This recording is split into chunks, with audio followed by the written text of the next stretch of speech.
Hey, Paul here, back to Primal. If you are suffering from stiff, maybe even painful hips, I've got 3 stretches / exercises for you to give a try that can help you out and free yourself, open up those hips, even reduce pain, all the way to no more pain in your hips. So hit that thumbs up button, make sure you're subscribed to Back to Primal, and let's just get right on into it. All right, so our first movement, our first stretch, our first position is referred to as 90-90 most commonly. But when I was training in Silat, a Southeast Asian martial art, we call this position Sawa.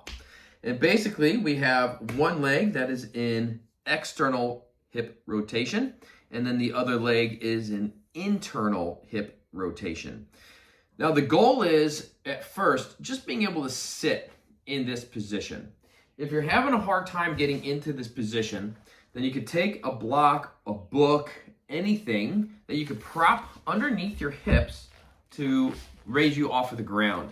And that's going to release some of that pressure off of the hips, making this position more accessible. And you can even do everything we're going to do right from this hip raised position. Then over time, as the body adjusts and you can achieve this position more and more comfortably, then you can remove the block from under your hips or reduce something, get something that's less in height until you're able to sit flat on the ground. So that's number one. But from here, the first stretch that we're going to do is we're just going to start leaning our chest over the shin. So you can start with your hand on the ground. I like to put a hand on my foot. That way my foot doesn't slide, and I can use this as a little leverage point to kind of crank my body and find the best position for my stretch. So we're just going to come in, just lean, find the stretch, and then come back out of it. Find the stretch, come back out of it. This is a really great kind of mini routine, only 3 movements. You can do this in the morning, you can do this throughout the day, in the evening before bed. You really can't do this routine enough. Now, I just do about 5 to 10 reps, and then we won't do them all for the sake of the video, but on the last rep, then I go ahead, find that stretch, and then I'll hold it for about 15-20 seconds. Now, the thing about this stretch, we're aiming to get the chest over the shin, but if that's too much, then bring your chest over the knee. And that's a really good way just to kind of reduce or regress this stretch. Knee, it's going to be easiest, most difficult towards the foot. Now, we're going to switch sides. Right there. And then we're going to do the same thing on the other side. Again, if you need to use a prop under the hips, that's a great place to start. And we're just going to lower ourselves till we find the stretch, and then back up. Find your stretch. You might find that with every repetition, you might be able to go a little bit deeper. That's good. That means your body's waking up and your hips are loosening up for the day.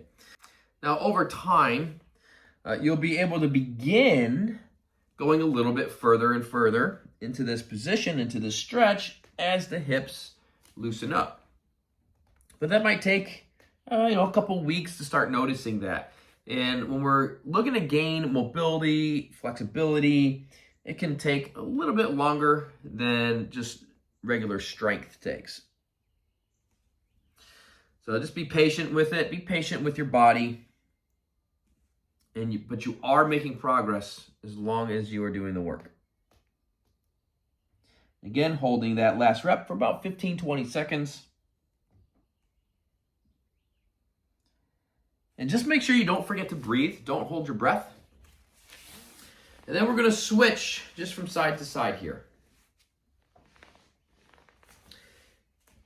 Now, a nice thing about these movements is you can decide to do all 3 or don't. Pick one and just start with one. One daily. Maybe at least once or twice a day. You could even alternate through them. One day do this one, and the next day do movement number 2, which is what I call a cat squat or horizontal squat. We're going to start off in our crawling position here, basic crawl, cat crawl. We're going to press the ground away, get the knees off the ground. We've got a little bit of strength going on. And then we're going to push our hands away and come into this deep squat position in this horizontal position. So if you cannot get to this kind of deep primal squat, this is a great movement to start training that, because you're basically in that position, but just in a horizontal fashion. Then come up and then back in. And we're just going to rep this out. I like repping it out for at least 10 reps, 8 to 10, maybe 12, 15, if you're feeling good. Come all the way up, almost like a plank, so you get a little bit of core activation too. You'll notice that you're getting some big toe stretching in, getting a good knee flexion all the way into a good compression for the knee, and you're getting that full hip flexion. But you're doing it in a way where the back is decompressed as well. So nothing really to this one, pretty easy. Okay. And then that takes us into the third exercise in position. I'm going to post one leg. Now the other one, I'm going to extend my toes out. And go ahead and just straighten that leg a little bit. You can start with your opposite hand posted on the ground by your foot. And then we're going to lean into this front hip here. You might feel a stretch in the hip flexor, but we're really targeting that back leg right now, and we're stretching our back hip in that hip extension. If you can, try to come all the way up and see if you can balance yourself just with your legs. This is going to add a strength component. We're turning on the muscles in the legs while we're getting a stretch. And that's where we're really getting the biggest bang for our buck.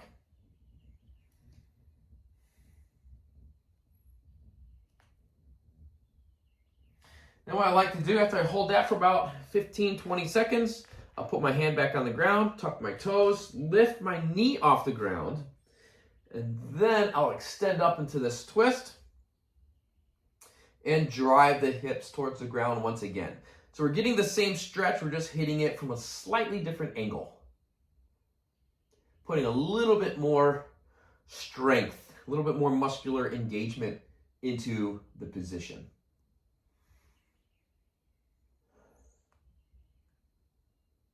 And just make sure you're breathing. Gently lower it down. And then we'll go ahead, switch sides. Start with your hand in the posted position. That's totally fine. I'll come forward a little bit. That way you can see my toes. All right. And again, if you have to start in this hand posted position, that's fine. Drive the hips down and forward at the same time. Try to pull your chest back and up.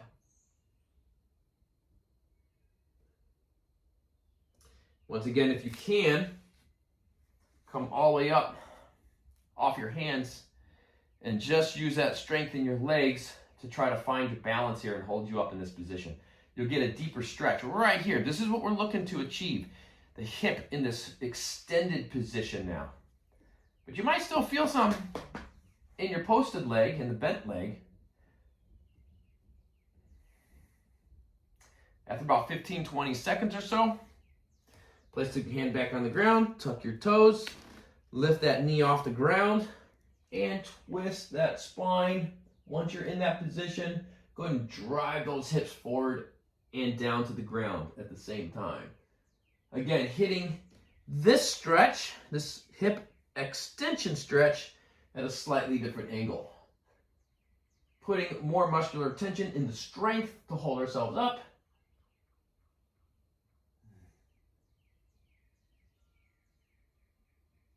And gently lower yourself down. And that's it. 3 simple positions, movements, exercises, stretches to get your day started and open up those hips. That way we can remedy stiff and even painful hips. The practice is, I like to do this every single day. especially right when I wake up in the morning. It does not take long, 5-10 minutes. You don't have to do all 3 movements every single time. Do 1, maybe do 2, and then the next time, switch 1 out. Be gentle, be kind with your body. Give your body some grace, because it takes time to open up the hips and improve our body.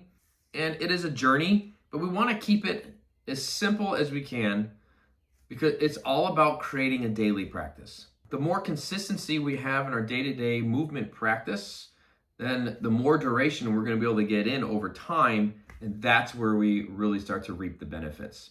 So if you like these movements, hit the thumbs up.